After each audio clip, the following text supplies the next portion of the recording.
It's Professor Gordon as well these days. He's an expert on something. Right.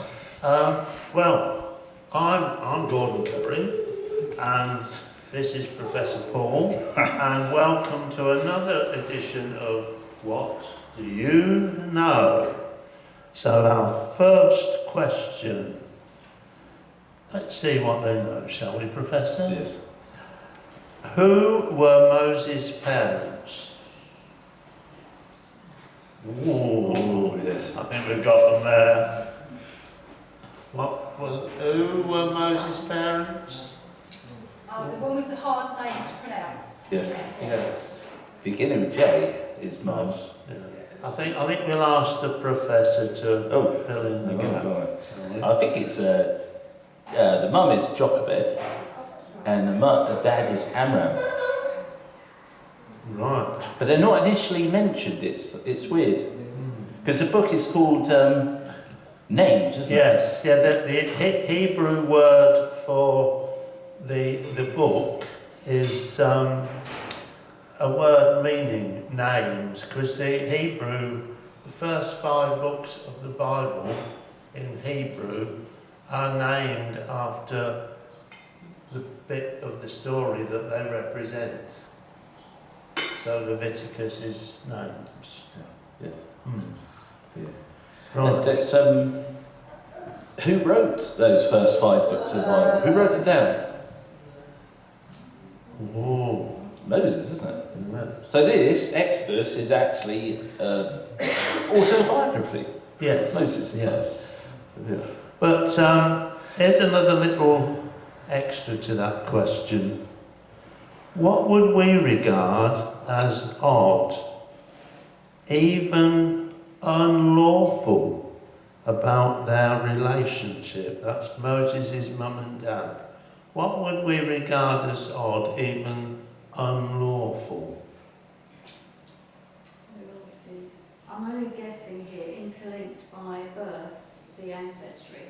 You know, like a cousin marrying another cousin, that's I don't know, I'm only guessing. Yeah, the verse says, Amram took Jochebed, his father's sister, to wife, and she bore him Aaron and Moses. So Moses married his auntie. No, Amram. Amram married his auntie. Yeah. Sorry. Yes. Yes. But she could have been younger than him, couldn't she? Yeah, it could have been, she could have been a daughter born in old age. But the reason why God put that law in is because he knew that DNA corrupts over generations, and that if closely related people marry, the DNA would corrupt even further, and there would be birth defects. So that's why, but then there were less genetic deformities, so it was okay. Well, the thing is that it was quite common then, wasn't it? Yes. Before that, Moses got that law from God, it was very common. Well, yeah, so in a village where there might be 200 people, there's not a lot of chance of you finding somebody unrelated to marry, is it? No, it's a bit like Coronation Street, if you've seen it. Yes. Yes. Or East Enders even, Yes. Right. So, Professor, perhaps we should ask the audience again. Why was Moses at risk? If you're watching the video, come on. This is a test. Why was Moses at risk? It's all to do with Israel. Yeah. No Israelite babies were allowed, boys were allowed to live. That's right, according to Pharaoh. Yeah. So the story of the Bible is about God's love, and he shows it primarily through the Israelite people, the Jews, and it's extended to us in the New Testament by Jesus' sacrifice on the cross. But Satan hates God's people, especially the Jews, so he tries to destroy them time and time again. Throughout there are many genocides trying to attack the Jews and destroy them. But God always finds a way. And it's interesting that the story, it starts off well. We had Joseph in the video. He was sent into slavery, into Egypt. Then there was a famine and his family came down to Egypt to live in a nice portion. They were treated as honoured guests because Joseph had been the saviour of the nation and saved everybody from the famine. They were too successful. People don't like successful people, do they? They try to drag them down. So Pharaoh tried to kill all the boys. But there's an irony, isn't it? Have you noticed the irony? Pharaoh tries to kill the Israelite boys. Moses' mum, I think we should see her as a heroine as well. So it doesn't say about the other mums. I don't hear any stories about the other mums putting their babies into baskets in the reeds.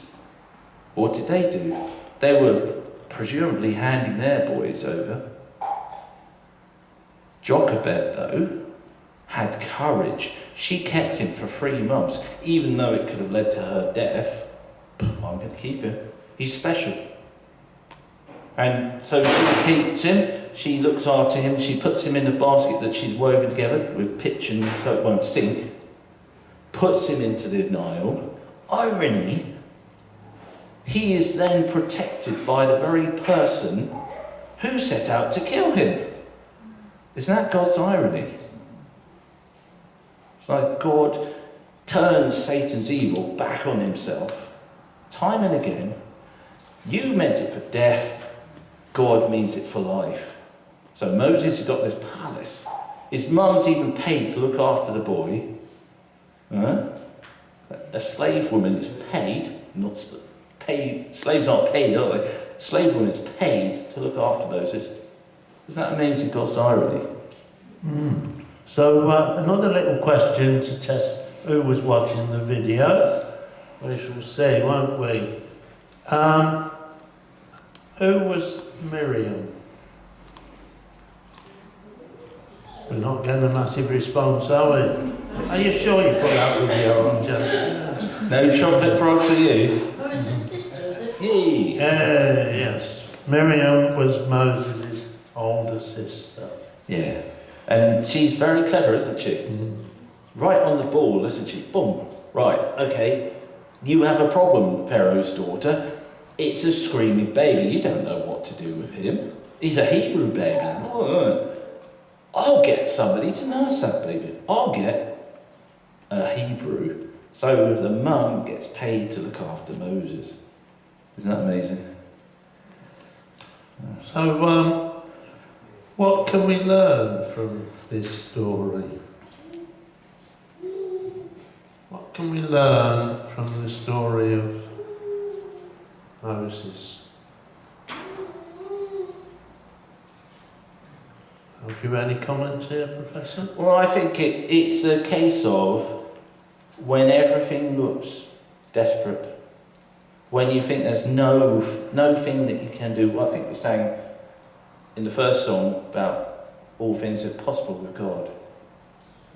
When you're completely lost and you think nothing's going to happen, God will provide the way. But what did Jochebed have to do, his mum? What did she have to do? Trust in God. I presume she had a faith.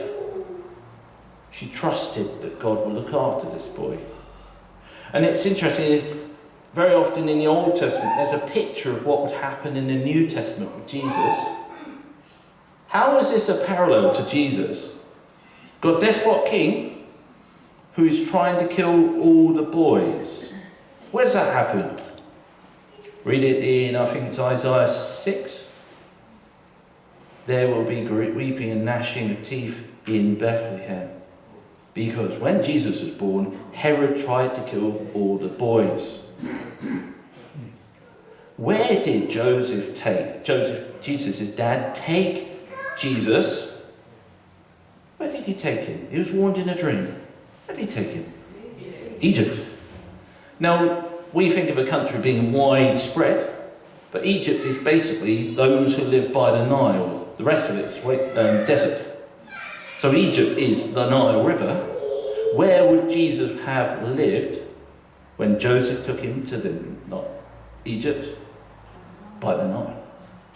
So Jesus comes out of the Nile, he's rescued from death into the Nile, comes out. And his mission is to save us from, Paul describes Egypt as the sinful world. Moses was rescued from the Nile, from all those false gods of the Nile River, the evil of Egypt. Jesus rescues us from the evil of Egypt. There's other parallels. The boat, the little craft, is called an ark. His little cradle was an ark. Where else do we get an ark that saves a family, God's people? Noah. The Ark of the Covenant is an ark. The cross is an ark for us, made of wood, to bring us out of Egypt. So Egypt is a picture of sin. So there's our lessons. I think the other thing that we can all learn is that the rescue is all about the family working together. That it's the mother has to put Moses in the water, but if the sister isn't watching, the plan doesn't work. And I think it's something that we can learn, that we're a family, and if we don't work together, the plan won't work. Yeah. So we all need to play our little part. Yep. Thank you. Thank you, yes. Right, now we have actually got a guest speaker, haven't we, Jackie? Yes. A surprise guest speaker for this little part, so we'll hand over, I think, now. Right.